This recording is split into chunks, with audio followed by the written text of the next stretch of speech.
Bamba. Ana ñoom Anta. Ok. Papi kaay ni taxal ni. Non, dafa njool ba nga fa C'est bon Anta. C'est bon. Kaay sa njool kaay. Ok, honorable. C'est bon pour tout le monde, hein? C'est bon pour tout le monde. Merci de vous présenter, s'il vous plaît. Asalaamaaleykum wa rahmatullah mbooloo bi man le coordonnateur Thierno Alissi di coordonnateur de la section de Pastef Mermoz Sacré-Cœur di secrétaire général adjoint de la coordination de Dakar di tamit nekk président du comité d'organisation de la journée de commémoration de ce qu'on appelle la bataille du 8 février. Alors, quel est le sens que revêt cette commémoration-là? Cette commémoration a vraiment son importance pour nous tous les patriotes, exceptionnellement, particulièrement pour les patriotes, puisque nous nous rappelons que la journée du 8 février 2021 est pour nous, la patriote, la journée où on a sauvé notre projet, le projet.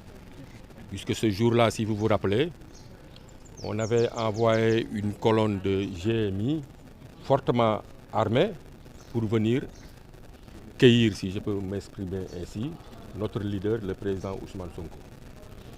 Et nous sommes convaincus que la bataille que nous avons menée ce jour-là a fait échouer le projet de Macky Sall qui était d'anéantir le président Ousmane Sonko et par ricochet le projet. S'il avait réussi ce jour-là à faire arrêter le président Ousmane Sonko, il va sans dire que jusqu'au moment où nous vous parlons, il serait encore en prison, en détention, et peut-être même probablement Macky Sall serait encore le président de la République de ce pays-là. Puisque à cette époque-là, c'était à l'époque de ni oui ni non, tout le monde se rappelle de ça.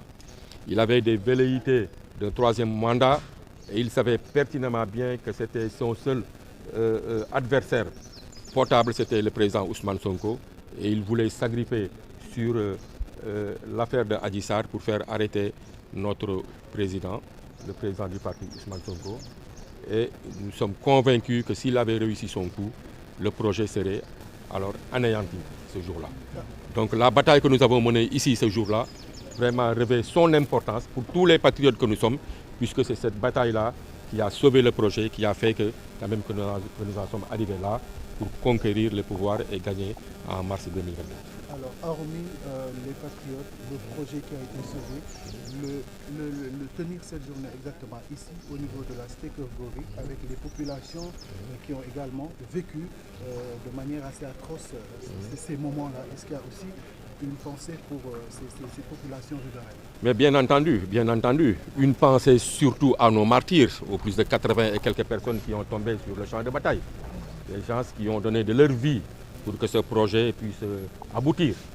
D'abord, c'est à ceux-là que nous envoyons vraiment nos prières. D'abord, on a fait une lecture de Coran en leur mémoire et une lecture de Coran aussi pour la réussite du projet. Et il y a le collectif des premiers détenus du 8 février qui sont là. Ils sont 19. C'était les premiers patriotes à être arrêtés par le régime de Macky Sall, à être mis sous mandat de dépôt et ils sont restés très longtemps en prison. Ces gens-là aussi, nous devons vraiment leur rendre hommage. Rendre hommage à tous les blessés qui, tout le long de notre lutte, de notre combat, tu vois, en sont sortis avec des séquelles. Et rendre hommage aussi aux riverains, puisque durant 3 ans, ils n'ont pas eu de répit. Et même pour avoir accès à leur demeure, c'était un problème. Tout le monde se rappelle du blocus de cité Keur Gorgui pendant plus de 60 et quelques jours, 86 je ne me trompe pas, 55 jours, c'est ça? C'est plus de 55 jours. Voilà, donc c'était quelque chose de vraiment très dur pour les riverains. Et à toutes ces personnes-là, vraiment, nous tenons quand même à rendre hommage. Et rendre hommage aussi au président Ousmane Sonko, qui est vraiment le principal concerné, qui est notre leader. Lui aussi, c'est par sa résilience, par son sens du combat et par sa bravoure qui a su résister contre vents et marées quitte à y donner sa vie pour que vraiment ce projet puisse aller à terme et pour que nous conquérissions ce pouvoir-là. Actuellement, je crois que le pays est calme, tout le monde le sent. De 2021 à 2024, partout ici au niveau de ce quartier, c'était des gendarmes, c'était des hommes de tenue. Encore une fois, qui ne sont pas nos ennemis. Ils sont là, nous tenons vraiment à leur rendre hommage. Ils étaient en service commandé. Le principal responsable, c'était le régime despotique de Macky Sall qui voulait les utiliser contre leurs propres frères pour que le Sénégal, vraiment, pour que la démocratie sénégalaise, jusqu'à ce que la démocratie sénégalaise est tombée aussi bas. Donc c'est une journée de commémoration de tous ceux qui étaient là ce jour-là, qui ont donné de leur vie, qui voulaient quand même, parce qu'il y a eu des risques. Peut-être parmi ceux qui sont là, il y en a qui sont, on est heureux d'être là aujourd'hui, mais il y en a qui sont morts. Et ces gens-là, ils doivent être nos préoccupations. Et je crois que Ousmane Sonko ne cesse de le rappeler que lorsqu'il s'assoit à son bureau, tu vois, ce qui le motive le plus, c'est d'avoir une pensée à ces gens qui sont restés, tu vois, qui à nos martyrs. Voilà. On en est à donc, la première édition. Est-ce que c'est une célébration qui va être pérennisée dans le temps? Dans le temps, bien entendu. On l'a décidé on l'a décidé il y a une semaine. En général, normalement, on devait faire quelque chose de plus grand. Le comité avait reçu des suggestions, mais matériellement, nous n'avons pas eu le temps pour faire ce que nous voulions vraiment faire. Mais il y a un comité d'organisation qui a été mis en place et qu'à partir de 2026, nous allons quand même célébrer cette journée-là de façon vraiment la plus digne. Aujourd'hui, c'est juste un rassemblement symbolique que nous avons tenu à faire pour marquer le coup, pour marquer la première édition. Mais l'année prochaine, Inch'Allah, il y aura des colloques. Il y aura des séances de projection de films. On est en train de travailler sur les compilations, tu vois, de tous les films, de toutes les vidéos qu'on a eu à prendre ce jour-là. Et puis, on va inviter des sommités du parti pour quand même faire des débats, des ateliers. Et je crois que les historiens devraient quand même se remémorer que ce jour-là constitue vraiment pour la démocratie sénégalaise, une journée à ne pas oublier. Voilà. Au-delà même de Pastef, les patriotes, je crois que c'est une journée que les Sénégalais ne devraient pas oublier. Et c'est une journée qu'on doit pérenniser, qu'on doit continuer de commémorer. Inch'Allah, nous le ferons, Inch'Allah. En wolof, ban solo la bis bi tey bi am? Waaw, bés bi dafa am solo bu baax a baax parce que 8 février 2021, si le patriote yu bëri ñëw dajaloo fii buntu kër Ousmane Sonko pour lui servir de bouclier ndaxte du ñu déggoon ne la veille que amaana am na Macky Sall bëgg na fa yónnee ay takk der pour ñu ñëw jël si suñu président Ousmane Sonko ñun boobu nelawuñu guddi boobu bu ñu xëyee fii ñëw fi 7 heures du matin fii la ñu taxaw dajaloo fi ba bu force de l'ordre yi ñëwee ne dañuy arrêté Ousmane Sonko ñu jàmbaarloo ak ñoom bés boobu xeex ak ñoom xeex bu metti image yaa ngi fi bataille yaa ngi fi donc xeex boobu nag ñun gëm nañu ne moo tax que moo sauvé projet bi ndaxte bés boobu bu ñu jàppoon le président Ousmane Sonko ba yóbbu ko kaso man gëm naa ne ba ndégg ni ñuy wax nii léegi mi ngi fa lay nekk parce que Macky Sall noonu la ci yàggoon di faral di def defoon na ko fi Karim Wade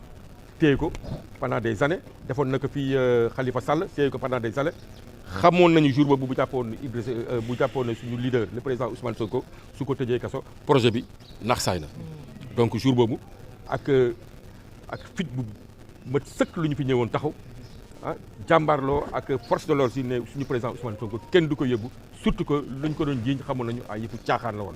donc journée boobu journée bii du 8 février 2021 journée bu am solo la pour ñun patriotes yi ndaxte journée boobu mooy la première journée de résistance bu patriotes yi wane que ñoom projet bi seen bakkan lañ ci teg. hormis journée bi fii ngeen ko defee itam manifestation am na ñu décédé mais ñi fi dëkk aussi am na lu ñu dund ci période boobu est-ce que bokk na itam ci ñi ngeen di xalaat ci bés bi. ñu ngi leen di xalaat bu baax a baax ñi siy jiital si suñu xalaat d'abord ñi nga xam ne ñàkk nañ ci seen bakkan mooy martyrs yi ñooñu ñun alhamdulilah ñi ngi fii tey di wax ak yéen ci waa mais ñi nga xam ne nag ñoom ñi ngi bar sax ñi nga xam ne ñoom des nañu si combat bi ñooñu suñu xalaat si ñooñu lay njëkk dem wàcceel nañ leen kaamil balaa ñuy commencé tey si suba fii si kër Ousmane Sonko wàcceel nañ leen fi kaamil et puis ñu leen di xalaat bu baax ñi si xalaat tamit ñi nga xam ne jëlee nañ si gaañu yu metti am jëlee si ay laago am na ay collectif des victimes ñi ngi fi ñi si xalaatam ñi nga xam ne tëdd nañ si kaso lu yàgg collectif des premiers détenus du 8 février ñi ngi fi tey ñooñu lu ñu njëkk a jàpp si xeexu pour la préservation du projet bi ñooñu tey yàgg nañu kaso ñooñu ñu njëkk a def mandat de dépôt avant même ñuy jàpp suñu leader Ousmane Sonko donc ñooñu ñëpp ñu ngi leen di xalaat di si xalaat dëkkandoo Ousmane Sonko yi nga xam ne ñetti at dunduñu ñi ngi barricade koñ bi ñi ngi xeeñtu ay grenades lacrymogènes dégg nga maam ñi ngi leen di bu ñu fi amee blocus 50 et quelques jours yi ko Ousmane Sonko pour ñu am accès seen kër sax wala seen jànq yi wala seen doom yi di dem jàngi di liggéey problème la woon donc ñu leen si massawu di leen si gërëm di leen sant vraiment ñoom tam dundoon nañu boobu lu métti ndaxte ginnaaw njabootu Ousmane Sonko defe naa dëkkandoo yi ñoo si gën a métti la donc ñoom ñëpp leen di xalaat di leen gërëm di leen sant donc tey rassemblement bi journée sargal la woon sargal si vraiment ñu fi nekkoon di xeex sargal si ñi nga xam ne bàyyi nañ fi seen bakkan rotte si sargal si patriote yëpp ndaxte du ñu fi nekkoon rek la ñuy sargal parce que am na ñi nga xam ne ñi ngi seen kër wala sori nañu Dakar dëkk ñu sax Dakar waaye ñooñu nu ñu gëmee woon projet bi bëggoon projet bi ama na sax moo gën a fort ñun ñu fi nekkoon ñu ko bëggee woon te bu leen yàlla mayeen ñu nekk fii nekk Dakar waa diaspora bi du ñuy ñëw jàpp ci combat bi ñooñu kenn gënal leen bëgg kii bi donc ñun symboliquement lu ñu ñëw rek donc journée bi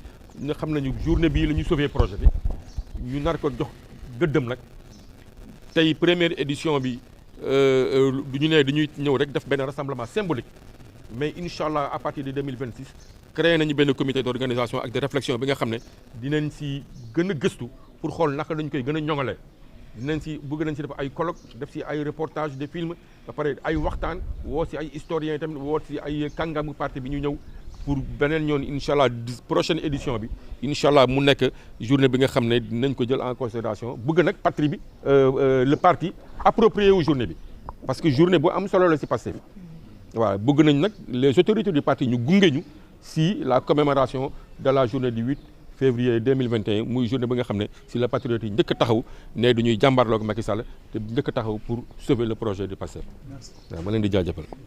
Grand frère.